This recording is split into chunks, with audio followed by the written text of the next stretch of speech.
नमस्कार बच्चों, स्वागत है एके लक्ष्य एग्जाम स्टडी में। तो कैसे है बच्चों, तैयारी कैसे चल रही है? परीक्षा की घड़ी अब एकदम नजदीक आ गई, एकदम नजदीक आ गई, क्योंकि सुबह ही आप लोग को यानी 22 फरवरी को परीक्षा देना है और वो समय एकदम आ गया। सुबह में जैसे बच्चे आप लोग जानते हैं कि सुबह में 10 का पड़ेगा हिंदी पेपर, 8 से 8:30 से लेकर के और 11:45 तक, और शाम को बच्चों क्लास 12 का यानी इंटर का, और वो भी 2 बजे से लेकर और 5:15 तक। तो बच्चों सबसे पहले हम ये बोलेंगे कि आप लोग बढ़िया से एकदम आराम से पेपर देंगे, अपने सेंटर पर पहुंच जाएंगे और आराम से अपने सीट को खोज करके और बैठ जाएंगे। उसके जस्ट पहले की हम बात कर रहे हैं यहाँ पे बच्चों, अगर थोड़ा भी डाउट हो आप लोगों को पेपर से संबंधित कोई भी बात, तो मेरी वीडियो को देख लेंगे, क्योंकि इस वीडियो में मॉडल पेपर तो समझाएंगे ही, व्याख्या करके सारे डाउट को, जो भी थोड़ा बहुत डाउट होगा हम क्लियर कर देंगे बच्चों, एकदम क्लियर कर देंगे। और इस तरह से क्लास 12 का सामान्य हिंदी लेकर आए हुए हम यहाँ पूरा विश्लेषण, आज हम लोग एनालिसिस करेंगे बच्चों, एनालिसिस पूरा विश्लेषण करेंगे, और जो भी डाउट होगा वो हम आज एकदम क्लियर कर देंगे, ताकि शाम को जब आप लोग परीक्षा में बैठेंगे तो कोई भी डाउट ना रह जाएगा। और ये वीडियो खासकर वो बच्चे देखें जो पढ़ने में कमजोर है या जो पढ़ाई नहीं किए हैं, लंबे समय से पढ़ाई छूट गया है, इस वीडियो को जरूर देख लें, क्योंकि इस वीडियो के माध्यम से हम सारे डाउट को क्लियर कर देंगे, और साथ ही साथ जो भी क्वेश्चन बनता है पेपर में उसको हम बताएंगे। तो चलिए बच्चे, हम क्वेश्चनों की सिलसिला को शुरू करते हैं। मॉडल पेपर यूपी बोर्ड 2024 सामान्य हिंदी क्लास 12 केवल प्रश्न पत्र, समय 3 घंटे 15 मिनट, पूर्णांक 100, और टाइमिंग है 12 फरवरी 2024 2 बजे PM से लेकर के 5:15 तक। आप लोग जानते हैं बच्चों, निर्देश आप जरूर पढ़ेंगे, क्योंकि जो 15 मिनट समय मिला है वो पेपर पढ़ने के लिए मिला है बच्चों, पढ़ने के लिए मिला है। इसमें पढ़ने में कोई कोताही नहीं कहेंगे, कोई कोताही नहीं बरतेंगे, उसमें जरूर इत्मीनान से 15 मिनट का 20 मिनट का लगे तभी पढ़ेंगे। तो पहले निर्देश को हम देख लेते हैं कि पेपर में निर्देश क्या दिया रहता है बच्चों। पहला है, प्रारंभ के 15 मिनट परीक्षार्थियों को प्रश्न पत्र पढ़ने के लिए निर्धारित है, यानी जो 15 मिनट समय है दिया गया है वो परीक्षार्थियों को पेपर पढ़ने के लिए दिया गया है। दूसरा है, संपूर्ण प्रश्न 2 भागों में खंड क और खंड ख में विभाजित है, यानी इस प्रश्न पत्र में 2 ही खंड होंगे बच्चों, एक खंड क होगा और एक खंड ख होगा। तीसरा है, नियम निर्देश सभी प्रश्न अनिवार्य होंगे बच्चों, सभी प्रश्न अनिवार्य होंगे, कोई प्रश्न छोड़ना नहीं होगा। हाँ, इतना जरूर है कि जो भी अथवा करके दिया होगा उसको प्रश्न के निर्देश के अनुसार आप काम करेंगे। ओके, आगे बढ़े। चलिए, तो खंड क में देखिए बच्चों कैसे प्रश्न पूछता है। अब यहां प्रश्नों की सिलसिला शुरू करते हैं। खंड क में पहला क्वेश्चन में क ख ग घ अंग यानी 5 क्वेश्चन रहेगा। यहां देखिए पहला क्वेश्चन है, इसमें क है, ख है, ग है, घ है, अंग है, और ये क्वेश्चन बच्चों ऑब्जेक्टिव टाइप रहेगा, यानी बहुविकल्पी होगा, यानी उन सारे प्रश्नों का 4 विकल्प दिया रहेगा उत्तर के रूप में, जिसमें से एक विकल्प जो है आपका सही होगा, उसी का चुनाव करना है। चलिए, तो पहला क्वेश्चन हम लोग देखते हैं, हिंदी का प्रथम मौलिक उपन्यास क्या है? बच्चों बहुत चुन चुन कर हम प्रश्न लाए हैं, प्रयास हम किए हैं कि ये हूबहू एक क्वेश्चन मिल जाए, इसलिए वीडियो को जरूर देखेंगे। हिंदी का प्रथम मौलिक उपन्यास है गोदान है, परीक्षा गुरु है, गुनाहों का देवता है, या चित्ररेखा है? गेस कीजिए बच्चों, गेस कीजिए, देखिए, सोचिए।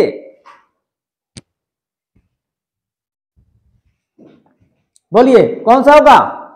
हिंदी का प्रथम मौलिक उपन्यास है गोदान है कि परीक्षा गुरु है कि गुनाहों का देवता है कि चित्ररेखा है? बच्चों गोदान में आप नहीं फंसेंगे, गोदान में नहीं फंसेंगे, क्योंकि उपन्यास तो है लेकिन प्रथम नहीं है, प्रथम का ही चयन करना है। तो चलिए बच्चों हम लोग देख लेते हैं कि हिंदी का प्रथम मौलिक उपन्यास परीक्षा गुरु है। ध्यान देंगे बच्चों, एकदम ध्यान देंगे, इसलिए इसको लॉक किया जाता है। क्या है बच्चों? परीक्षा गुरु है। करेक्ट।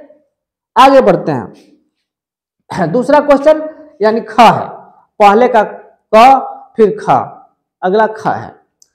किस कवि को राष्ट्र कवि की उपाधि से विभूषित किया गया है?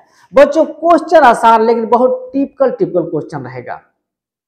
बिल्कुल मत घबराइए, सारा चीज हम बताएंगे आज, क्योंकि आज जो है लास्ट नाइट है परीक्षा की, यानी हम 21 की रात्रि में हम ये वीडियो बना रहे हैं बच्चों। अगर ये वीडियो सुबह में भी देख लेते हैं, यानी 1 बजे के पहले तक भी देख लेते हैं, तो भी आपको बहुत फायदा मिलेगा, क्योंकि कल आप लोग यानी 22 फरवरी को शाम 2 बजे से पेपर देना है। तो चलिए बच्चों दूसरा क्वेश्चन देख लेते हैं। किस कवि को राष्ट्र कवि की उपाधि से विभूषित किया गया है? पहला ऑप्शन है राम कुमार वर्मा, दूसरा है मैथिली सेनगुप्त, तीसरा है सुमित्रानंद पंत, चौथा है सूर्यकांत त्रिपाठी नाला। बताइए बच्चों किसको जो है राष्ट्र कवि की उपाधि से विभूषित किया गया है? बच्चों बहुत अच्छे क्वेश्चन है, यही क्वेश्चन इसी तरह से क्वेश्चन जो है परीक्षा में पूछा करता है। तो बताइए बच्चों, बताइए राम कुमार वर्मा को राष्ट्र कवि घोषित किया गया है कि मैथिली सेनगुप्त को कि सुमित्रानंद पंत को कि सूर्यकांत त्रिपाठी निराला को? तो बच्चों आप लोगों को याद होगा कि ये मैथिली सेनगुप्त को ही हम राष्ट्र कवि कहते हैं। बोलिए, ये हमारा ऑप्शन नंबर 2 सही होगा। इसी क्रम में तीसरा ग है कि ज्ञानेश्वरी शाखा के प्रमुख कवि है। ज्ञानेश्वरी शाखा याद कीजिए कि भक्ति शाखा, भक्ति काल को 2 भागों में बांटा गया है बच्चों। कौन कौन? एक होता है सगुण और दूसरा होता है निर्गुण। सगुण के भी 2 शाखा और निर्गुण के भी 2 शाखा। उसी निर्गुण के अंतर्गत यह है ज्ञानाश्रयी और एक होता है प्रेमाश्रयी। तो ये ज्ञानाश्रयी बच्चों, ज्ञानाश्रयी है। तो ज्ञानाश्रयी शाखा के प्रमुख कवि कौन है? तुलसीदास हैं कि सूरदास हैं कि कबीर दास हैं कि रहीम दास हैं? बताइए, सब लोग दासी हैं बेटा। बताइए बच्चों, बोलिए बोलिए, जल्दी बोलिए, बताइए, लॉक किया जाए। कौन सा इसका उत्तर सही होगा? ज्ञानेश्वरी शाखा के प्रमुख कवि, बोलिए बोलिए। हाँ बिल्कुल बिल्कुल सही, बिल्कुल सही, कबीर दास जी है बच्चों, कबीर दास जी है, इसलिए इसको लॉक किया जाए। अगला क्वेश्चन ग नहीं बच्चों, ये घ है। यहाँ थोड़ा सा क्रम उल्टा हो गया है, यहाँ हम मिटा करके बना दे रहे हैं, इसमें कोई दिक्कत नहीं है। चलिए क ख ग हो गया है, ये घ है बच्चों, ये घ है, ये घ है और ये अंग होगा बच्चों, ये अंग होगा। क्या होगा? तो ये अंग होगा, ठीक है ना। चलिए घ क्वेश्चन है, रामधारी सिंह दिनकर को ज्ञानपीठ पुरस्कार मिला। बच्चों बोलते बोलते गला खराब हो गया हमारा, मैं इतना चिल्ला दिया हूं कि मेरा गला खराब हो गया। सिर्फ आप लोगों के लिए मैं मेहनत कर रहा हूं, इसलिए इस वीडियो को जरूर देखिएगा। रामधारी सिंह दिनकर को ज्ञानपीठ पुरस्कार मिला कुरुक्षेत्र पर, रसमरथी पर, उर्वशी पर कि हुंकार पर? हंकार नहीं है बच्चों, हुंकार है, ध्यान देंगे, थोड़ा सा मिस्टेक हो गया है, हुंकार पर। बताइए बताइए बच्चों कि रामधारी सिंह दिनकर के किस रचना पर ज्ञानपीठ पुरस्कार मिला? बच्चों किस रचना पर ज्ञानपीठ पुरस्कार जो है मिला? बताइए बच्चों, कुरुक्षेत्र पर मिला कि रसमरथी पर मिला कि उर्वशी पर मिला कि हुंकार पर मिला? तो बच्चों याद होगा आप लोगों को कि ये उर्वशी पर मिला था बच्चों, ज्ञानपीठ पुरस्कार जो है उर्वशी पर मिला था। हाँ तो बच्चों सॉरी वेरी वेरी सॉरी बच्चों, लाइट कट गया था। आप लोग जानते ही है कि हमारे उत्तर प्रदेश की गवर्नमेंट कैसी है, जान रहे हैं ना, लाइट बहुत देती है भरपूर, शाम को कई बार काटेगी, तभी तो बच्चे डिस्टर्ब होंगे। तो ये हमारी व्यवस्था है सरकार की, तो इसके लिए क्षमा चाहेंगे हम।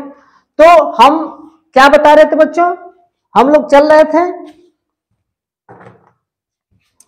प्रश्न 4 यानी घ पर रामधारी सिंह दिनकर को ज्ञानपीठ पुरस्कार मिला यानी उर्वशी पर, ये हो गया था बच्चों। अब हम देखते हैं अंगा। मधुशाला रचना है बच्चों, मधुशाला रचना है किसकी? दिनकर की है कि जयशंकर प्रसाद की है कि बच्चन की है? बच्चन मतलब हरिवंश राय बच्चन, जो अमिताभ बच्चन के क्या थे? पिताजी थे। और ये चौथा जो है रामचंद्र शुक्ल। बताइए बच्चों, बताइए, गेस कीजिए, गेस कीजिए, जल्दी बताइए। बहुत ही अच्छा क्वेश्चन है, बहुत ही प्यारा सा क्वेश्चन है, बताइए। हाँ हाँ बताइए बताइए बताइए। हाँ सही बात। तो ये है मधुशाला रचना जो है बच्चन की रचना है। तो इस तरह से प्यारे बच्चों हमारा पहला क्वेश्चन कंप्लीट हो गया। मैंने कहा था कि पहला क्वेश्चन में 5 बहुविकल्पी होगा और उसके जस्ट दूसरा क्वेश्चन जो होगा उसमें भी 5 बहुविकल्पी होगा। सारा मैं मॉडल पेपर यानी पेपर के अनुरूप ही मैं लेकर आया हूं। इस मॉडल पेपर जैसे पेपर में आता है हूबहू वैसे ही पेपर हम यहां देंगे कि ताकि आपको पेपर सॉल्व करने में कोई दिक्कत ना हो। बात हमारी समझ रहे हैं ना? तो इस तरह से इस वीडियो को लगातार देखे रहिए, लगातार देखिए, ताकि जो भी कंफ्यूजन हो, जो भी डाउट हो, जो भी सस्पिशन हो वो क्लियर हो जाए। तो बच्चों अब हम दूसरे क्वेश्चन की तरफ चलते हैं। तो इसको देख लीजिए, उसके बाद से हम रफ करते हैं।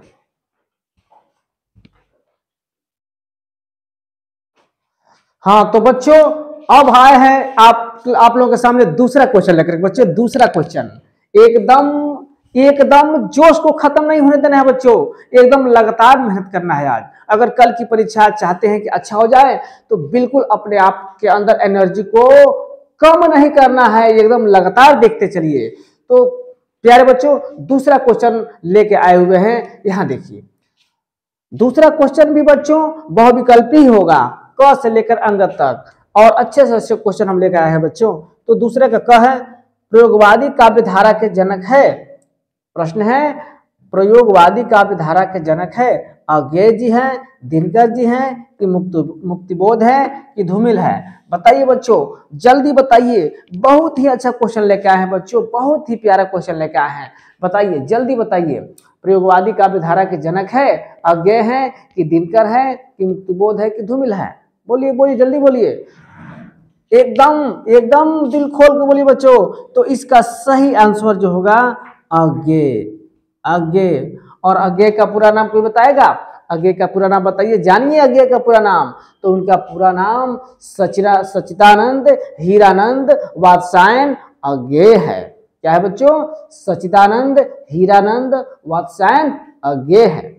चलिए इसी क्रम में अगला क्वेश्चन देखते हैं, यानी ख, दूसरा का ख। कर्ण, कर्ण किसकी रचना है? बहुत अच्छा क्वेश्चन है बच्चों, बहुत अच्छा क्वेश्चन है। कर्ण किसकी रचना है? सेठ गोविंद दास की, राम कुमार वर्मा की कि दिनकर की कि जयशंकर प्रसाद की? बताइए बच्चों, बताइए, जल्दी बताइए, मौका दे रहे हैं कुछ सेकंड के लिए। जल्दी बच्चों, जल्दी बताएं, कर्ण किसकी रचना है? कर्ण किसकी रचना है? सेठ गोविंद दास की। बिल्कुल सही, बिल्कुल सही। तो इसलिए ये लॉक किया जाता है बच्चों, ये आपका आंसर होगा। कर्ण किसकी रचना है? तो सेठ गोविंद दास की। चलिए अगला क्वेश्चन देखते हैं। ग, सर्वाधिक ऐतिहासिक नाटककार है। सर्वाधिक ऐतिहासिक नाटककार है मतलब सबसे ऐतिहासिक जो है नाटककार इनमें से कौन है? मोहन राकेश है कि जयशंकर प्रसाद है कि लक्ष्मी नारायण लाल है कि सुरेंद्र वर्मा है? ऑप्शन को पकड़िए, पकड़िए बच्चों, पकड़िए। एकदम ये क्वेश्चन ऐसे चुन चुन के लाए हैं कि हो सकता है कि पेपर में यही ना आ जाए, ठीक है? तो इसलिए इसको बहुत ही बढ़िया से आप लोग देखेंगे, अध्ययन करेंगे। तो इस तरह से क्या होगा बताइए, सर्वाधिक इतिहासकार नाटक कौन है, नाटककार कौन है? मोहन राकेश की जयशंकर? बताइए। एकदम सही जवाब बच्चों, मोहन राकेश, मोहन राकेश। प्रश्न को ध्यान दीजिए बच्चों, प्रश्न को देखिए, प्रश्न क्या कह रहा है उसके हिसाब से उसका विकल्प का चुनाव कीजिए बच्चों। क्योंकि क्वेश्चन तो आसान होता है लेकिन टिपिकल होता है, जिसमें बच्चे जो है फंस जाते हैं, उलझ जाते हैं और गलती कर बैठते हैं। तो इस तरह से ये गलती आप लोगों को नहीं करना है, इसीलिए हम ये वीडियो लेकर आए हैं कि जितने भी कंफ्यूजन हो बच्चों वो दूर हो जाए। तो चलिए नेक्स्ट क्वेश्चन देखते हैं। अगला क्वेश्चन है घ, अजात शत्रु नाटक प्रकाशित हुआ। अजात शत्रु नाटक प्रकाशित हुआ। बच्चों सबसे पहले ये हम बता दें कि ये जो अजात शत्रु नाटक है बच्चों, ये जयशंकर प्रसाद द्वारा रचित है। आप लोग भी जानते होंगे कि अजात शत्रु बहुत प्रसिद्ध एक नाटक है जिसको जयशंकर प्रसाद जी ने लिखा है। और वही पूछ रहा है बच्चों यहाँ पे कि अजात शत्रु नाटक प्रकाशित हुआ कब हुआ, 1922 में कि 1926 में कि 1930 में कि 1931 में। बताइए बच्चों, बताइए किसका आंसर लॉक किया जाए, बताइए जल्दी बताइए। बिल्कुल बिल्कुल बिल्कुल 1962 में हुआ था बच्चों, 1962 में हुआ था। तो इस तरह से अजात शत्रु जो है जयशंकर प्रसाद का लिखा हुआ नाटक है और 1922 में इसका क्या हुआ था, ये नाटक वो लिखे थे। अगला क्वेश्चन देखते हैं अंग, और लास्ट है दूसरा का अंग। प्रसाद युगीन नाटक की विशेषताएं नहीं है। बच्चों ध्यान देंगे इसे क्वेश्चन पर, ये क्वेश्चन एकदम लड़कों को धोखा दे देता है। बच्चे कहते हैं कि अरे हम तो नहीं देखे ही नहीं। इस शब्द पर ध्यान देंगे बच्चों, जो है उसको नहीं चुनना है, जो नहीं है उसको चुनना है, क्योंकि नहीं वाले प्रश्न में बच्चे फंस जाते हैं इसके चंगुल में। तो इसलिए प्रसाद युगीन नाटक की विशेषताएं नहीं है, मतलब है वाला को नहीं चुनना है, नहीं वाले को चुनना है। तो देखिए ऑप्शन दिया हुआ है सांस्कृतिक वातावरण, राष्ट्रीय चेतना, आदर्श वीरत्व और अराजकता। बोलिए बच्चों क्या होगा, सांस्कृतिक वातावरण तो होगा ही, राष्ट्रीय चेतना भी होगा, क्योंकि जितने भी लेखक, नाटककार, कहानीकार जितने भी हुए वो ऐसे नाटक, कहानी, उपन्यास की रचना की जिससे समाज का भला हो, समाज का उत्थान हो। कभी भी वो पतन के बारे में ऐसी रचना नहीं किए होंगे जिससे उसमें ये दर्शाया गया है कि समाज का पतन हो। तो इसलिए हमारा सांस्कृतिक वातावरण तो सही होगा, राष्ट्रीय चेतना भी सही होगा। जितने भी रचनाकार है वो राष्ट्र की चेतना के ऊपर, यानी राष्ट्र को ऊंचा करने के लिए, अपने समाज को और समाज स्तर को बढ़ाने के लिए ये सब क्या करते हैं, रचना किया करते हैं। तो ये भी सही होगा। आदर्श वीरत्व, आदर्श वीरत्व तो होगा ही बच्चों, ये नहीं होगा अराजकता, ऐसी कोई विशेषता नहीं है बच्चों। किसी भी नाटककार में, कहानीकार में अराजकता नाम की कोई ऐसे शब्द नहीं डाला जाता है जिससे उसकी कहानी अराजकता की ओर इर्द गिर्द घूमे। तो इस तरह से हम इसको लॉक करते हैं, क्योंकि हमारा क्वेश्चन क्या था कि प्रसाद युगीन नाटक की विशेषताएं नहीं है। तो इस तरह से प्यारे बच्चों हम दूसरा क्वेश्चन कंप्लीट कर लिए, यानी पहला क्वेश्चन कंप्लीट किया, दूसरा क्वेश्चन कंप्लीट किया। इस तरह से हमारा 10 जो बहुविकल्पी क्वेश्चन है बच्चों, 10 नंबर का हमारा कंप्लीट हो गया। प्रत्येक क्वेश्चन 1 नंबर का है। तो इस तरह से अब हम तीसरे क्वेश्चन की ओर बढ़ते हैं, तब तक ये देख लीजिए। हाँ बच्चों, तो अब तीसरा क्वेश्चन की ओर हम लोग चलते हैं। तीसरा क्वेश्चन क्या है तो समझिए, आज हम केवल व्याख्यात्मक क्वेश्चन, यानी पूरा मॉडल वाला क्वेश्चन हम बताएंगे बच्चों। लिखना कम है, समझना ज्यादा है, क्योंकि ये समझ लेंगे तो कल आप लोग कॉपी भर के आएंगे, पूरा छाप कराएंगे। ये मेरा चैलेंज है। तो यहाँ देखिए तीसरा क्वेश्चन है गद्यांश पर आधारित प्रश्न। गद्यांश पर आधारित प्रश्न बच्चों, गद्यांश पर आधारित प्रश्न का मतलब क्या हुआ कि जो आप लोग अपने किताब में गद्यांश पढ़े हैं, निबंध पढ़े हैं, नाटक पढ़े हैं, उसमें से 2 पैराग्राफ आता है, अथवा करके एक और एक वैसे, यानी 2 देगा, एक करना होगा और एक छोड़ना होगा, मतलब दोनों में से कोई एक करना होगा। और क्वेश्चन कैसा रहता है तो ये पैराग्राफ यहाँ दे देगा बच्चों, और उसमें से 5 क्वेश्चन बताएगा, उसी में से 5 क्वेश्चन बना देगा, यानी उस पैराग्राफ में से 5 क्वेश्चन बना देगा। तो प्यारे बच्चों मैं सुविधा के लिए चूंकि लिखना है इसमें थोड़ा दिक्कत है, बोर्ड पे लिख करके समझाना टाइम बहुत ज़्यादा लग रहा है, लिखना दिक्कत है, इसलिए मैं कुछ अपने मोबाइल में सेट करके क्वेश्चन को चुन करके यहाँ लिया हूँ, जो आपको पढ़ रहा हूँ और बता दे रहा हूँ। कि जैसे मान लीजिए कि कुछ ऐसे पैराग्राफ दे दिया है आपके पाठ से ही, मतलब आपकी किताब से ही देगा और उसमें से क्वेश्चन बना देगा और उस क्वेश्चन को आप लोग देख करके, समझ करके, पढ़ करके और उस पैराग्राफ में जो भी उत्तर मिलेगा, उत्तर जो लगेगा कि हाँ ये उत्तर सही है, उसका आप आंसर देंगे। तो मेरी बात को समझ रहे हैं कि नहीं? और ये 10 नंबर का होगा बच्चों, ये 10 नंबर का होगा, यानी 5 क्वेश्चन होगा और प्रत्येक क्वेश्चन जो है 2 नंबर का होगा, तो 2 पचे 10 हो गया। वही हाल अथवा में रहेगा बच्चों, वही हाल अथवा में रहेगा। अगर ये नहीं आता है तो क्या करेंगे, अथवा वाला कर लेंगे। क्या करेंगे बच्चों, अथवा वाला कर लेंगे, कोई एक करना है। और ये आपका गद्यांश रहेगा बच्चों। किससे रहेगा बच्चों, बार बार हम चिल्ला रहे हैं, बार बार बता रहे हैं, गद्यांश रहेगा। आप लोगों को संदर्भ भी याद होगा, नहीं याद होगा तो कोई बात नहीं, मैं आज बता दे रहा हूँ संदर्भ कैसे लिखा जाता है। संदर्भ को लिखने के लिए सबसे पहले पाठ का नाम याद होना चाहिए, उसके लेखक का नाम याद होना चाहिए, तब जाकर होगा बच्चों।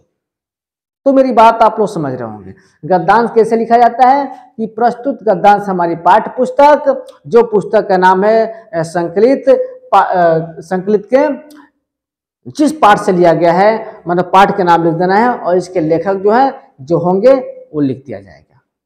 तो इस तरह से कक्षा 10 में आप लोग पढ़े होंगे। आप लोग इंटर में काफी होशियार हैं, चालाक हैं, आप लोग परीक्षा एक बार दे चुके हैं, इसलिए आप लोगों को क्या समझाना, बहुत समझाना कोई बहुत जरूरत नहीं है, ये आप लोग समझ रहे हैं। तो इस तरह से बच्चों गद्यांश पर आधारित प्रश्न आप लोग आसानी से कर लेंगे। बस याद रखेंगे कि इसमें 2 क्वेश्चन होगा, जिसमें से एक करना होगा, एक छोड़ना होगा, और गद्यांश को भली भांति पढ़ करके और नीचे 5 प्रश्न दिया रहेगा, उसका आंसर जो है सही से देना है इस पैराग्राफ के अंतर्गत। तो बच्चों हमको उम्मीद है ये तीसरा क्वेश्चन आप लोग समझ गए होंगे। ओके, आगे बढ़ें। चलिए चौथे क्वेश्चन पर बढ़ते हैं हम, ठीक ना। चौथा क्वेश्चन क्या है बच्चों, यहाँ देख लेते हैं। एकदम नॉन स्टॉप हम लोग यहाँ आज अध्ययन करेंगे। आज हम लोग अध्ययन करेंगे और रात में आप लोग सोएंगे भी, ऐसे नहीं कि रात भर जगेंगे और जाके परीक्षा दे देंगे, क्योंकि सोना भी जरूरी है सेहत के लिए बच्चों। सो करके ही जाएंगे परीक्षा देने। 6 घंटा 7 घंटा आप लोग एकदम सोना है, आराम से पढ़ना है और उसके बाद से बिंदास आराम से सोना है, ताकि सुबह परीक्षा हॉल में नींद ना आए।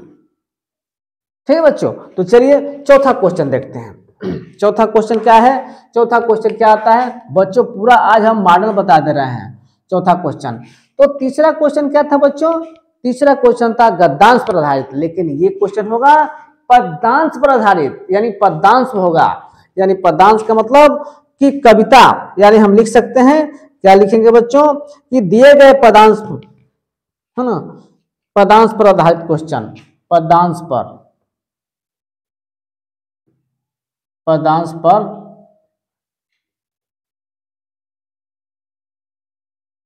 आधारित प्रश्न। और बच्चों ये भी जो है कितने नंबर का होगा बच्चों, ये भी सेम होगा कंडीशन, ये भी जो है 5 × 2 यानी 10 नंबर का होगा। यानी इसमें भी पहला क्वेश्चन, दूसरा क्वेश्चन, तीसरा क्वेश्चन, चौथा क्वेश्चन, 5वां क्वेश्चन, 5 क्वेश्चन होगा और अथवा भी दिया रहेगा। यहाँ कुछ होगा कविता और यहाँ भी अथवा करके दिया होता है, यानी 2 क्वेश्चन देगा बच्चों। पद्यांश पर भी आधारित 2 क्वेश्चन देगा और दोनों में से कोई एक करना होगा और एक छोड़ना होगा। जो आसान लगे बच्चों, जो आसान लगे वो करना है, और जो कठिन लगे, जो लगे कि नहीं इसके बारे में हम ज्यादा नहीं लिख पाएंगे, नहीं समझ रहे हैं, उसको छोड़ देना है बच्चों। तो चौथा क्वेश्चन पद्यांश पर आधारित होगा। और आप लोग जानते ही हैं कि इसमें से पढ़ करके जो क्वेश्चन यहाँ लिखा होगा, जैसे मान लीजिए पहला क्वेश्चन कहे कि संदर्भ सहित व्याख्या कीजिए, या संदर्भ सहित रेखांकित या अंडरलाइन पंक्तियों की व्याख्या कीजिए, तो उसका व्याख्या करना होगा। और इसका संदर्भ तो बताए हैं, ऊपर वाला जैसा होगा, बस गद्य के जगह पर पद हो जाएगा। यानी प्रस्तुत पद्यांश हमारी पाठ्य पुस्तक संकलित के पाठ का नाम लिख देना है और मैंने कविता का नाम लिख देना है और फिर उसके कवि का नाम या रचयिता का नाम। यहाँ लेखक नहीं लिखना बच्चों, क्योंकि ये क्या है, पद है। तो इस तरह से आप लोग समझ रहे होंगे। बाकी क्वेश्चन आप लोग को पेपर में रहेगा कि क्वेश्चन क्या पूछ रहा है, उस पैराग्राफ में से ही चुन करके उत्तर देना होगा। तो बताइए चौथा क्वेश्चन क्लियर हुआ। सिर्फ मैं उसका प्रारूप बताऊंगा बच्चों, मेरी बात को समझिए, समझिए मेरी बात को, मैं उस प्रारूप को बताऊंगा ताकि कोई भी दिक्कत कल परीक्षा में न आए। तो इस तरह से हम समझ रहे हैं कि आप लोग अच्छी तरह से समझ गए हैं। उसके बाद से हम आगे बढ़ते हैं। हाँ तो प्यारे बच्चों, अब आए हैं पांचवा क्वेश्चन लेकर के। पांचवा क्वेश्चन लेके आए हैं बच्चों आप लोगों के सामने, पांचवा क्वेश्चन लेके आए हैं। तो पांचवा क्वेश्चन जो है प्यारे बच्चों, पांचवा का क होगा लेखक का साहित्यिक परिचय और उनकी एक रचना। क्या? लेखक का साहित्यिक परिचय और उनकी एक रचना, वो भी 80 शब्द में लिखना है। कम नहीं होना चाहिए, थोड़ा ज्यादा हो जाए, कम नहीं होना चाहिए। तो इस तरह से क्या क्या आप लोग तैयारी कर लेंगे बच्चों। हम यहाँ 3 गेस किए हुए हैं, इन तीनों में से किसी 2 का अगर तैयारी कर लेते हैं तो आपका काम बन जाएगा। जैसे यहाँ डॉक्टर हजारी प्रसाद द्विवेदी का तैयारी कर सकते हैं, प्रोफेसर जी सुंदर रेड्डी का देख लेंगे, या डॉक्टर APJ अब्दुल कलाम का भी देख सकते हैं। और वो भी साहित्यिक परिचय बच्चों, क्योंकि जीवन परिचय 12 में नहीं आता है।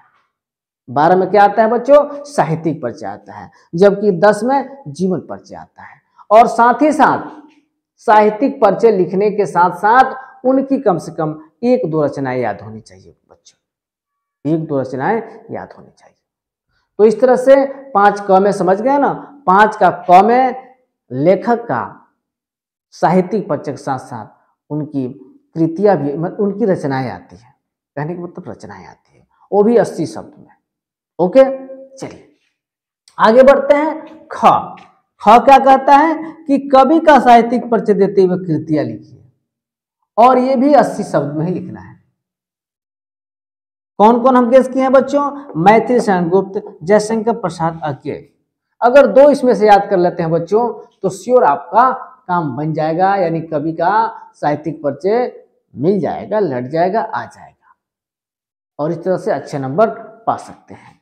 इनकी कृतियां भी लिख देना है, 1-2 कृतियां भी याद रखना है। और इस तरह से बच्चों ये 5वां क्वेश्चन जो है क और ख कंप्लीट हो गया।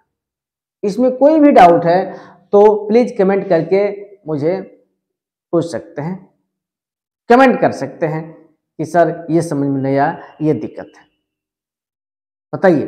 5वां क्वेश्चन समझ में आया? और ये क्वेश्चन कितने नंबर का है बच्चों? तो हम बता दे रहे हैं ये क्वेश्चन कितने नंबर का है, अभी जस्ट हम बता दे रहे हैं।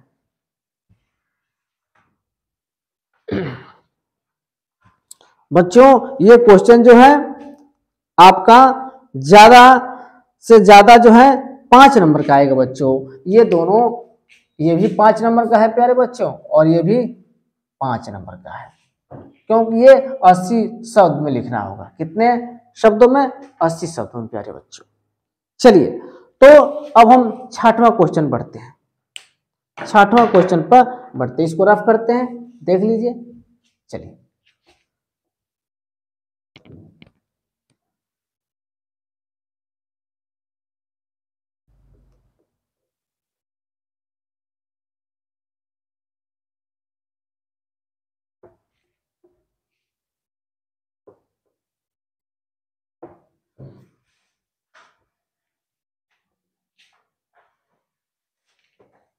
बच्चों 6वां क्वेश्चन है आप लोगों के सामने।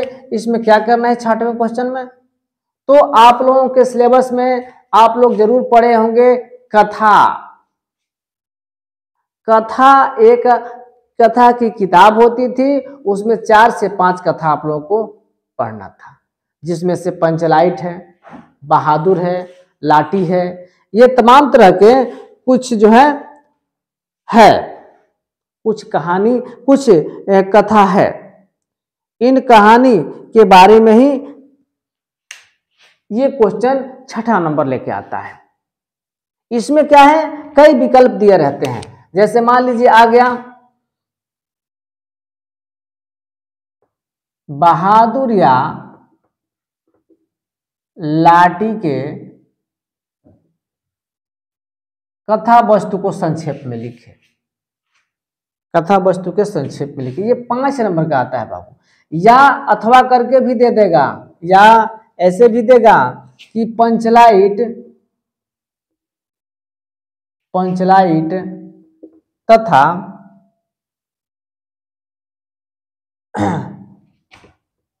लाठी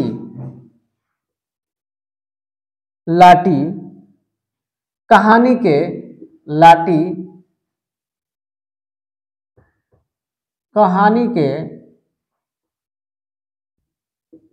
उद्देश्य पर प्रकाश डालिए। क्या बच्चों? उद्देश्य पर प्रकाश डालिए। तो इनमें से कोई एक कीजिए प्यारे बच्चों। थोड़ा सा हम पेन जो है चेंज कर दे रहे हैं। इन दोनों में से एक कीजिए या इसमें से एक कीजिए। एक ही करना है बच्चों आप लोगों को, और आप लोग कहानी पढ़ रखे होंगे, ठीक ना।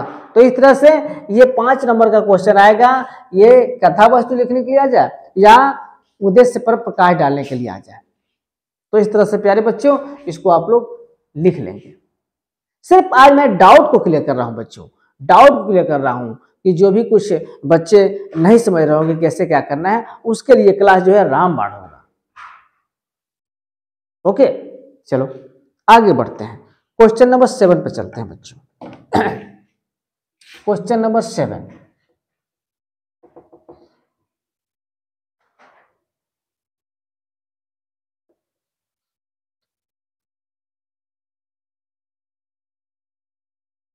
क्वेश्चन नंबर 7 पे चलते हैं बच्चों।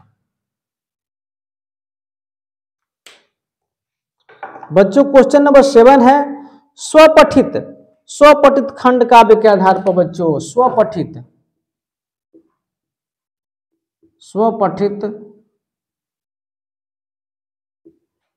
खंड काव्य के आधार पर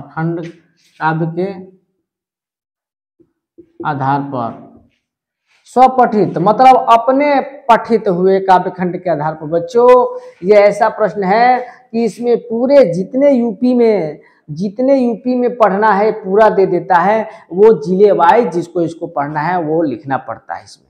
तो जैसे मैं देवरिया जिले के हूं और देवरिया जिले में क्या पढ़ा जाता है बच्चों? बोलिए क्या पढ़ा जाता है? बोलिए। तो खंड काव्य जो है पढ़ा जाता है रसमरथी, जिन्होंने रामधारी सिंह, जिसे जो किसने लिखा है? रामधारी सिंह दिनकर लिखे। तो इस तरह से इस स्वपठित में क्या हम लोगों को करना है? तो रसमरथी का क्वेश्चन अगर आएगा तो इसको उखाड़ फेंकना है, लिख लेना है। समझ गया ना? ध्यान रहे देवरिया जिले वाले रसमरथी ही लिखेंगे। और हम बता दें जानकारी के लिए, ये रसमरथी जो है 3रे नंबर पर आएगा। रसमरथी खंड के 3य अंक का लिखिए या रसमरथी खंड काव्य के आधार पर खंड का चरित्र लिखिए। और आप लोग को याद होगा कि रसमरथी जो है रामधारी सिंह दिनकर कर्ण को मुख्य पात्र बनाकर यानी महाभारत से लिया गया है। और इस तरह से रसमरथी का खंड काव्य की कथा वस्तु है। यार बच्चों मेरा गला एकदम खराब हो गया, इसके वजह से मेरी आवाज जो है थोड़ा सा दिक्कत हो रही है, तो इसको आप मैनेज करेंगे, ठीक ना। क्योंकि मैं इतना वीडियो अपलोड कर दिया हूँ चिल्ला कर हर सब्जेक्ट का कि मेरा गला खराब हो गया बच्चों, इसलिए आप थोड़ा सा मैनेज करेंगे। तो हमको उम्मीद हो कि एक खंड काव्य जो है आप क्या कर लेंगे, समझ गए होंगे। तो देवरिया वाले क्या लिखेंगे? रसमरथी पर ही लिखेंगे देवरिया जिले वाले। और भी आप लोग जो भी जिले हैं देख लेंगे, सर आप लोगों को बताए होंगे, जो सर हिंदी पढ़ाते हैं वो जरूर बताए होंगे। तो इस तरह से हमारा 7वां क्वेश्चन जो है कंप्लीट होता है। और ये क्वेश्चन बच्चों 5 नंबर का होता है। कितने नंबर का होता है बच्चों? ये क्वेश्चन जो है 5 नंबर पर होता है, 80 शब्द में लिखना होता है। ये 5 नंबर का होता है बच्चों, बताइए। तो उम्मीद है कि आप लोग समझ रहे होंगे।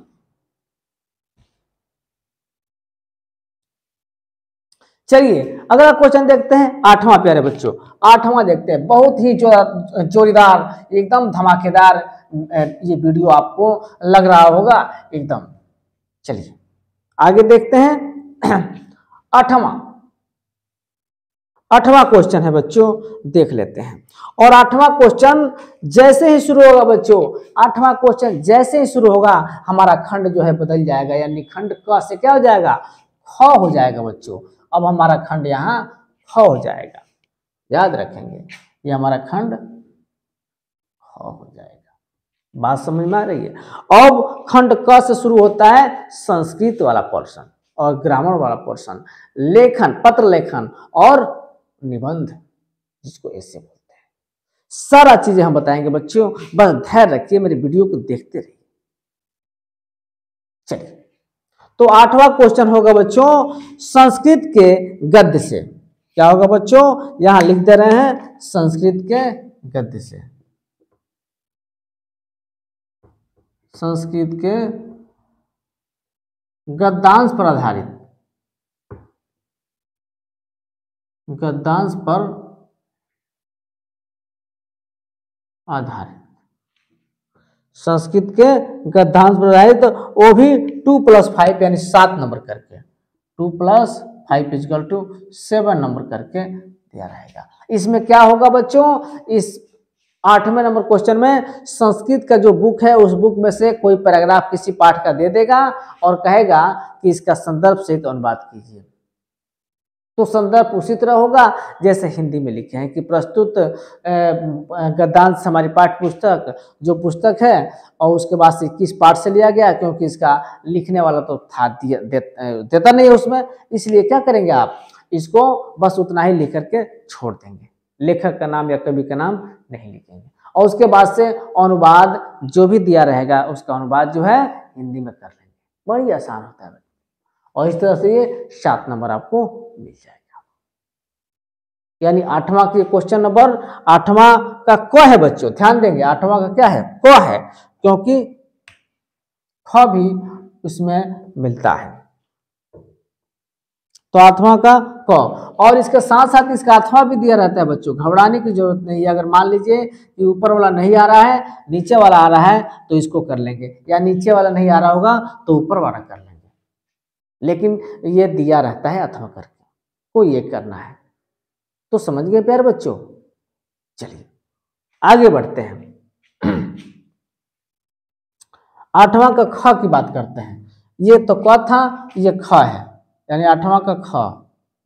प्यारे बच्चों क में तो संस्कृत का गद्यांश पर आधारित क्वेश्चन था, लेकिन ये ख में संस्कृत के पद्यांश पर आधारित होगा, संस्कृत के पद्यांश पर आधारित होगा। और बच्चों ये भी कितने नंबर का होगा, तो 2+5 = 7 नंबर का होगा। कितने नंबर का होगा बच्चों, 2+5 7 होगा। इसमें भी क्या करेगा, इसमें भी श्लोक देगा और उस श्लोक का क्या करेंगे, संदर्भ सहित व्याख्या करेंगे या अनुवाद करेंगे। इसमें भी 2 रहेगा, एक यहाँ रहेगा और एक अथवा करके रहेगा बच्चों, एक अथवा करके रहेगा। अगर यहाँ वाले समझ में आएगा तो लिखेंगे, नहीं तो अथवा वाला लिखेंगे, नंबर सेम मिलेगा और उसके हिसाब से उसका अनुवाद भी करना होगा। तो इस तरह से प्यारे बच्चों 8 का क और ख कंप्लीट हो गया।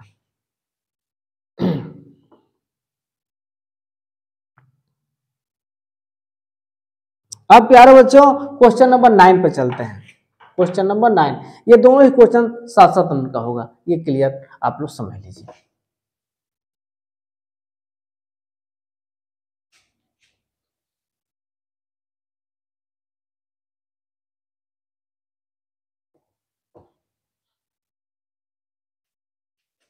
चलिए अगला क्वेश्चन देखते हैं, 9वां क्वेश्चन देख लेते हैं प्यारे बच्चों कि 9वां क्वेश्चन क्या है।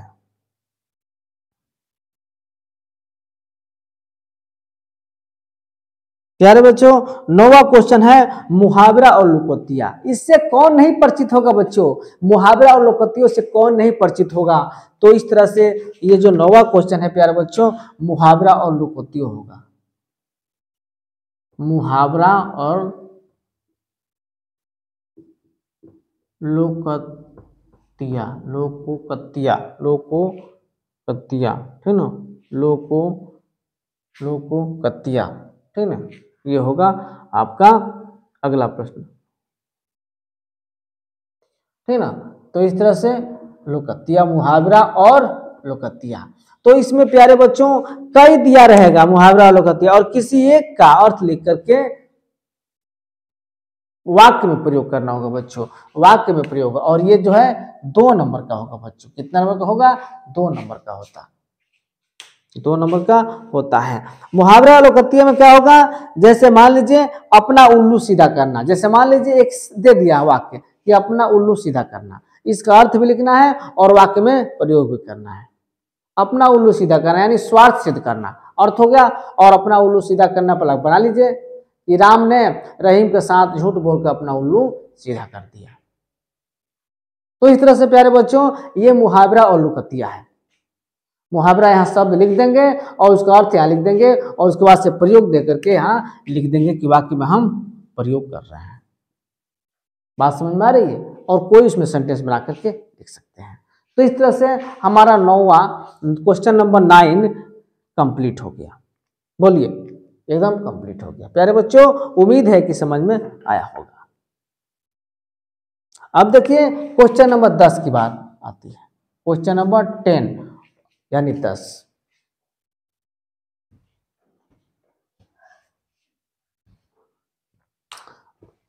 दसवां क्वेश्चन क्या है बच्चों?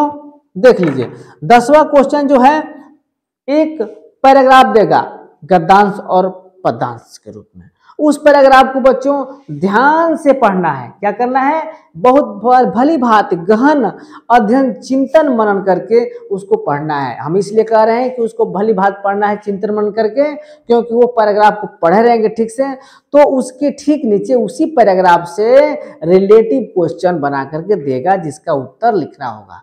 तो जब पैराग्राफ को आप सही पढ़े रहेंगे तभी तो आएगा उसका आंसर, तभी तो ढूंढ पाएंगे बच्चों।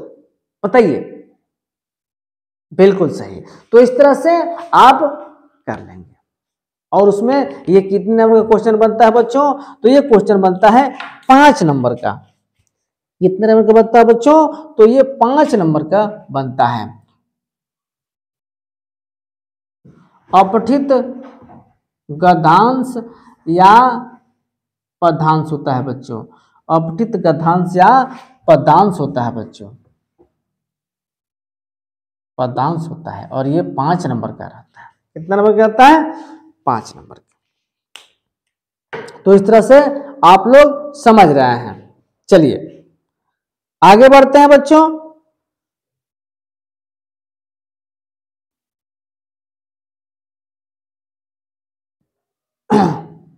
दसवां क्वेश्चन में ये तो क था, देख लेते हैं बच्चों। 1 मिनट रुक जाइए।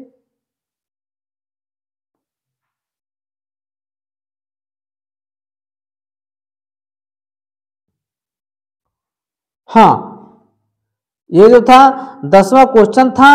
अब देखिए उसी में से क ख ग घ अंग बना करके दे देता है। इसी में से ये 10वां क्वेश्चन में से ही क देगा, फिर ख देगा क्वेश्चन, फिर ग देगा क्वेश्चन, फिर घ देगा और अंग देगा। ये 5 क्वेश्चन बना के देगा और 5 क्वेश्चन के विकल्प भी देगा। और ये विकल्प उसी पैराग्राफ में से छांट लेना है बच्चों। ये उसी पैराग्राफ में से छांट करके क्या करना है? बताना। ये बहुत ही अच्छा क्वेश्चन है। इस क्वेश्चन से लड़कों का दिमाग जो है विकसित होता है, डेवलप करता है और इस तरह से उसको और आने वाली कॉम्पिटिटिव एग्जाम में ये काम करता है। तो इस तरह से बच्चों इस क्वेश्चन का आप लोग समझ रहे होंगे। फिर से एक बार देख लीजिए मैं क्या कह रहा हूं, आप समझ पा रहे हैं कि नहीं? मेरी बात को समझिए। क्वेश्चन 10 देगा, एक पैराग्राफ दे देगा बड़ा सा गद्य के रूप में या पद के रूप में, उसको आप भली भांति पढ़ लेंगे और पढ़ने के बाद क क्वेश्चन देगा, कोई क्वेश्चन बना लेगा और क क्वेश्चन बनाकर उसका 4 विकल्प दे देगा, उसमें से कौन सही है आप लोग पढ़ लेंगे तो जान जाएगा। फिर ख क्वेश्चन बनाएगा, उसका 4 विकल्प दे देगा, फिर उसको देखेंगे कौन क्वेश्चन मतलब इसका आंसर क्या कौन सा सही हो रहा है। फिर पैराग्राफ को पढ़ लेंगे तभी सब होगा, कहने का मतलब उसी तरह ग, उसी तरह घ, उसी तरह अंग, ऐसे क्वेश्चन को बना लेता है। तो बात क्लियर हुआ कि नहीं बच्चों? इस चीज को आप लोग समझ रहे हैं। चलिए आगे देखते हैं। तो अंग तक हो गया। अब देखिए अथवा भी इसमें देगा बच्चों, अथवा भी करके देगा, अथवा भी। यही तो इसमें छूट है कि अथवा करके अगर वो नहीं आ रहा है तो नीचे वाला देख लीजिए। लेकिन हाँ, नीचे वाला और ऊपर वाला में अंतर यह होगा कि ऊपर वाला गद्य होगा तो नीचे वाला पद होगा। यानी ऊपर वाला पदांश या स्टेंजा गद्य के रूप में होगा तो नीचे वाला क्या होगा? पद के रूप में होगा। उन दोनों में से कोई एक करेंगे बाकी एक को छोड़ देंगे। ओके, चलिए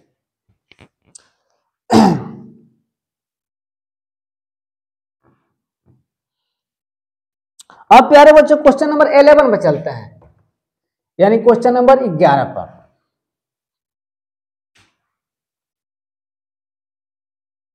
क्वेश्चन नंबर 11 पर बच्चों भली भांति समझ लीजिए। हमको उम्मीद है कि ये वीडियो देख करके आपका सारा डाउट जो है क्लियर हो जाना चाहिए, ये उम्मीद है। चलिए क्वेश्चन नंबर 11 के क पर चलते हैं। क्वेश्चन नंबर 11, क्वेश्चन नंबर 11 के क पर, किस पे चलते हैं? कबूतर क पर। तो कबूतर क में क्या होता है बच्चों? ये बहुत ही अच्छा क्वेश्चन आता है। ये शब्द युग्म देगा बच्चों, शब्द युग्म देगा। क्या देगा बच्चों? शब्द युग्म, 2 शब्द युग्म देगा। और ये शब्द दोनों ही जुड़वा लगेंगे, युग्म लगेंगे, लेकिन दोनों का अर्थ अलग अलग होगा। अब उसका ऑप्शन छांट कर बताना होगा कि कौन सही होगा। जैसे एग्जांपल में देख लीजिए, जैसे मान लीजिए हमने एक ले लिया हार, है ना, और एक ले लिया बिहार, 2 शब्द ले लिया। ये शब्द देखने में दोनों युग्म लग रहा है, हार बिहार लग रहा है कि नहीं, लेकिन दोनों का अर्थ अलग अलग है। इस हार का अर्थ हुआ यानी हार जाना, किसी खेल में हार जाना। मान लो कोई गेम हो रहा है, उसमें हार जाना। और एक बिहार है, उसका अर्थ होना घूमना, यानी भ्रमण करना, घूमना, विहार करना। तो ये शब्द युग्म है, यानी शब्द युग्म शब्द है, मिलता जुलता शब्द है, लेकिन दोनों का अर्थ डिफरेंस है, अलग अलग है। तो ये क्वेश्चन भी 2 नंबर का आता है प्यारे बच्चों। कितने नंबर के? 2 नंबर, यानी कम समय में बहुत ज्यादा अंक को अर्जित कर लेना, यह है ग्रामर। तो आप लोग का समझ गए होंगे। अब आइए ख पर बच्चों। उसी में बच्चों 2 क्वेश्चन रहता है, एक तो पहला रहेगा और इसी में दूसरा रहेगा। मतलब 1 नंबर का एक होगा, 1 + 1 होगा बच्चों, तब जाकर 2 होगा। माने इस टाइप का 2 क्वेश्चन होगा और ऑप्शन वाला होगा, और 1 नंबर का एक होगा, यानी 2 नंबर होगा। क्लियर हुआ? चलिए 11 नंबर का क अभी हुआ। अब देखिए ख देख लेते हैं। खड़ा हूं ख, यानी खरगोश ख देख लेते हैं। चलो बच्चों ख को देख लेते हैं। ख क्या कहता है? ख कहता है कि शब्द में से किसी एक शब्द का 2 अर्थ निकालिए। जैसे मान लीजिए कोई एक शब्द दे देगा, जैसे देखिए यहाँ पे हम दे रहे हैं, एक हम शब्द दे रहे हैं यहाँ क्या, कनक एक शब्द है मान लीजिए, और इस कनक के 2 अर्थ निकालना है, 2 अर्थ बताना है। तो एक कनक का अर्थ होता है सोना, एक अर्थ तो सोना यानी गोल्ड जिसको बोलते हैं, यानी सोना गोल्ड है। और दूसरा कनक अर्थ है धतूरा, यानी शब्द एक और अर्थ 2। तो ऐसे क्या बोलते हैं हम इसको? बोलते हैं निम्नलिखित शब्द में से किसी एक शब्द के 2 अर्थ लिखिए, यानी 2 अर्थ वाले शब्द है। शब्द एक ही है लेकिन इसका 2 अर्थ बन जाता है। तो इस तरह से प्यारे बच्चों उम्मीद है कि आप लोग समझ रहे हैं। अब इसका ग देखिए, ठीक ना। ग में ऐसा देगा कि वाक्यांशों के लिए एक शब्द, माने अनेक शब्दों के लिए एक शब्द, यानी अनेक शब्दों के लिए हम एक शब्द क्या कहते हैं? जैसे जिसको गिना ना जा सके उसको अगणित बोलते हैं, यानी अगणित बोल सकते हैं। इसका मतलब क्या होगा? वही हो गया। तो अनेक शब्दों के लिए, कई शब्दों के लिए एक शब्द हुआ कि नहीं? तो ये ग जो है आपका ग होगा प्यारे बच्चों, वो ग होगा वह अनेक शब्दों के लिए एक शब्द, अनेक शब्दों के लिए एक शब्द। क्या होगा प्यारे बच्चों? एक शब्द होगा, अनेक शब्दों के लिए एक शब्द। तो इस तरह से 11 का ग समझ रहे हैं, ठीक ना। फिर घ है प्यारे बच्चों, घ को समझ लेते हैं। यहाँ पे 11 का घ यहीं पर समझ लेते हैं। 11 का घड़ी घ, इसमें किस टाइप का क्वेश्चन होगा प्यारे बच्चों?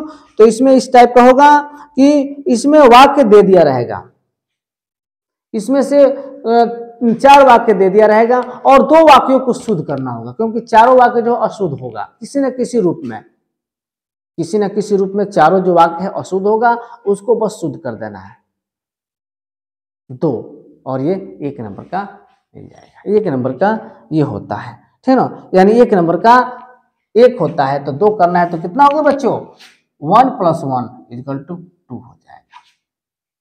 तो इस तरह से प्यारे बच्चों हम लोगों का क्वेश्चन नंबर 11 कंप्लीट हो गया। समझ रहे हैं ना। चलिए 11 कंप्लीट हो गया। अब हम लोग 12 पे पहुंचते हैं, क्वेश्चन नंबर 12 पर।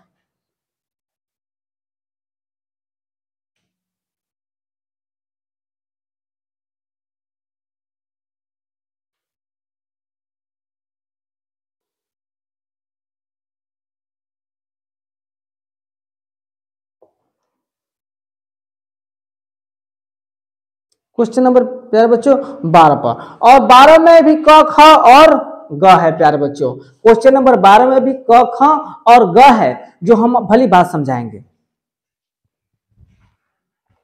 क्वेश्चन नंबर 12 आइए बच्चों, 12 का क, फिर यहाँ ख और फिर यहाँ ग, यानी क्वेश्चन नंबर 12 में भी 3 होंगे, क ख और ग। अब देखिए कि 12 में जो क है वो क्या आता है, तो बच्चों वो आता है रस। रस से आता है बच्चों, किससे आता है, रस से। जैसे आप लोग जानते हैं श्रृंगार रस, करुण रस, हास्य रस, ये सब रस पढ़ना है, उसका लक्षण, उसका गुण, उसका परिभाषा सब कंप्लीट कर लीजिए, और इस तरह से आप लोगों का ये रस में से 2 नंबर मिल जाता है। रस में से 2 नंबर आना ही आना है, 1 + 1, 1 + 1। फिर ख जो है बच्चों वो है अलंकार। क्या है बच्चों, अलंकार, जिसको आभूषण बोलते हैं। यह भी बच्चों 1 + 1 ही रहेगा, यानी 1 + 1, यानी अनुप्रास का डिफिनेशन पूछेगा और उसका उदाहरण। और अलंकार में क्या होगा, अनुप्रास, यमक, उत्प्रेक्षा, उपमा, यही सब अलंकार रहेगा। इसका डिफिनेशन याद कर लीजिए और एक एग्जाम्पल याद कर लीजिए, आपका काम बन जाएगा, यानी 2 नंबर मिल जाएगा। फिर तीसरा क्या है, तीसरा यानी ग है छंद। क्या है बेटा, छंद। छंद है बेटा ये चौड़ाई, ठीक ना। तो ये छंद में हम लोग पढ़ेंगे। छंद में क्या पढ़ेंगे, छंद में चौपाई है, सोरठा है, कुंडलिया है, ये सब छंद आप लोगों को पढ़ना होगा। ये भी 2 नंबर का होगा बच्चों, ये भी 2 नंबर का होगा, ये 1 + 1 होगा, डिफिनेशन और उसका एग्जाम्पल। तो इस तरह से ये 12 नंबर क्वेश्चन में क ख ग होगा, जो आप लोगों को 1 + 1, यानी ये देखा जाए तो ये टोटल जो है बच्चों 2 6 नंबर को मिलेगा। बहुत कम समय में 6 नंबर मिल जाएगा, क्योंकि इसमें बहुत बनावटी नहीं है, ये ग्रामर है, सटीक जवाब देंगे तो कम समय में आपको 6 नंबर बड़ी आसानी से मिल जाएगा। बोलिए बच्चों, समझ में आ रहा है, बिल्कुल। चलिए तो आगे बढ़ते हैं, और क्वेश्चन नंबर हमारा होता है 14, नहीं ये तो 12 था ना, 13, सॉरी 12 नंबर हो गया कंप्लीट, 13 नंबर देखते हैं, क्वेश्चन नंबर 13।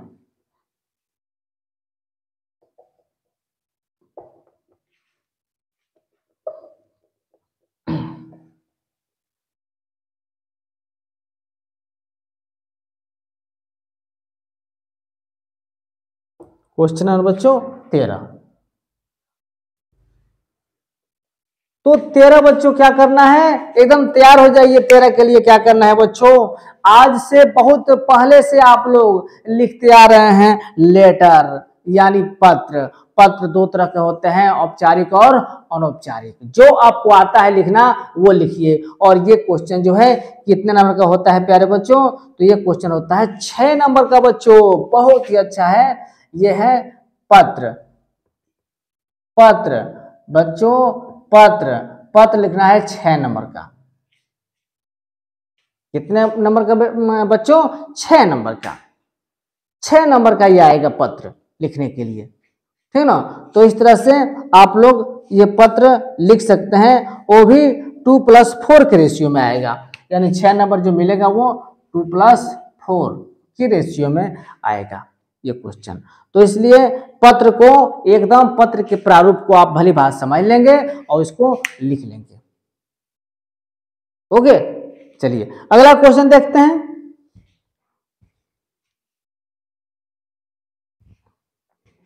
बच्चों ये सब हम आज इसलिए बता दे रहे हैं ताकि परीक्षा में आपको कोई डाउट ना हो कि करना क्या है। यही मेरा उद्देश्य है बच्चों, यही मेरा उद्देश्य है बताने का, ठीक ना। तो चलिए अगले क्वेश्चन पर हम लोग मूव करते हैं।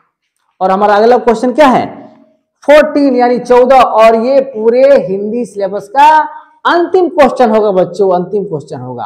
और ये ऐसा क्वेश्चन है, ये 15 नंबर ऐसा क्वेश्चन है जो आपके भाषा शैली को परखेगा, भाषा शैली को पहचानेगा कि आपके पास कितना क्षमता है, आपके लेखनी में कितनी क्षमता है, कितनी ताकत है आपकी लेखनी में, कि आप कितना अपने विचारों को धारा प्रवाह के साथ लिख दे रहे हैं।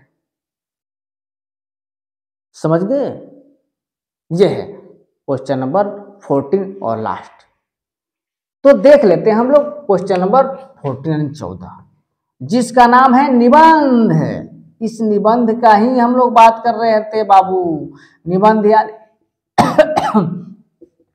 निबंध यानी भाषा शैली आपका पहचाना जाएगा कि आपकी भाषा शैली क्या है, कितनी है आपकी भाषा शैली, क्या लिखावट है आपकी। और ये जो है 9 नंबर में आएगा, यानी 2+7 के रेशियो में आएगा, ये 9 नंबर। क्लियर हुआ? और उसमें से 4 या 5 टॉपिक देगा और उसमें से कोई एक टॉपिक पर करना होगा अपनी भाषा शैली का, लिख करके पूरा प्रदर्शन करना होगा। और कितने शब्दों में बच्चों, तो ये शब्द की अनिवार्यता तो नहीं है, लेकिन हाँ 8-9 नंबर का है तो 9 नंबर लायक पेज भी भरना चाहिए, यानी शब्द भी होना चाहिए 9 नंबर लायक, तभी नंबर मिलेगा। यानी आपको दिखाना है कि हमारी लेखनी में कितना ताकत है, कितना दम है। मैं अपने विचार को पूरा लेखनी के बल पर धारा प्रवाह रूप से बिखेर दूंगा, ताकि एग्जामिनर के सामने ये जाए तो कहे हाँ लड़का पढ़ा है, कुछ जानता है, कुछ लिखा है।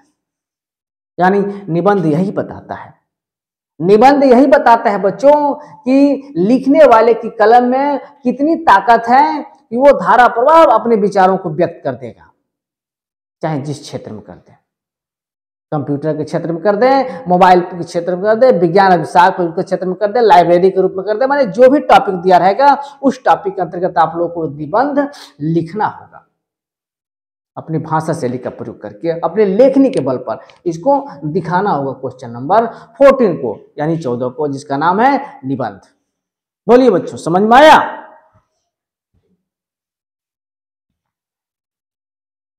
तो इस तरह से प्यारे बच्चों अब हम आप लोगों के पूरा ये जो है पूरे पेपर का एनालिसिस और विश्लेषण कर दिया हमने 1 घंटे में। ये 1 घंटे में पूरे 3 घंटे के प्रश्नों का हमने मूल्यांकन किया, विश्लेषण किया, एनालिसिस किया। और इस तरह से ये जितने बताए हैं बच्चों, अगर जो समझ गया होगा, हमको उम्मीद है कि वो अच्छा नंबर ला सकता है, कम समय में अच्छा नंबर ला सकता है। समझ में आ रहा है? तो इस तरह से अब आने वाले कल यानी 22 फरवरी को 2 बजे आप लोग अपने दिखा देंगे अपनी ताकत को कि हम कम दिनों में भी अधिक नंबर लाने की क्षमता रखते हैं, ला सकते हैं। बात समझ में आ रही है? ये उन बच्चों के लिए है जो डेली नहीं पढ़ पाता है, ये उन लोगों के लिए प्रोत्साहन भरी आवाज है। ये आवाज मैं दे रहा हूं ताकि उनके अंदर जाकर के पूरा जोश उत्पन्न कर दे, उत्साह पैदा कर दे। जो भी उदास हैं, होपलेस हैं, वो एकदम उत्तेजित हो जाए कि नहीं सर तो हमको बहुत कम समय में इतना सब बता दिए, क्यों हम लोग रुके हैं। बहुत ऐसे लड़के होते हैं कि यार ये तो कुछ तैयारी नहीं है, हम क्या देंगे परीक्षा, कैसे क्या करेंगे। तो ये ऐसे बच्चों सुन, हमारी वीडियो को देख लो ऐसे बच्चों, क्योंकि हमारी वीडियो में कोई भी निगेटिव नहीं होता है, सब पॉजिटिव चलता है। एकदम एंड तक ही पॉजिटिव सोच रहा होना चाहिए बच्चों, क्योंकि संघर्ष ही जीवन है। संघर्ष करेंगे तो मिलेगा, नहीं तो खत्म। इसलिए जीवन पर्यंत क्या करना है, संघर्ष करना है। बात समझ में आ रही है? तो इस तरह से उम्मीद है कि हमारा पूरा सिस्टम आप समझ गए होंगे, और कल जो है पेपर मिलते ही पढ़ेंगे, और पढ़ने के बाद उसके दिए गए प्रश्नों को जो सबसे पहले आता है करेंगे, और करके दिखा देंगे कि कम समय में हम कितना अच्छा नंबर ला सकते हैं। तो इस तरह से आप हमारे वीडियो को देखिए। अगर हमारे वीडियो पसंद हुआ होगा तो सब्सक्राइब कीजिए, लाइक कीजिए और कमेंट कीजिए और शेयर भी कीजिए। और इस तरह से इस वीडियो में पूरा ये हमारा प्रयास रहा कि कम समय में आप ज्यादा नंबर उठाएं। तो बच्चों, all the best, thank you, okay, bye bye, Tata.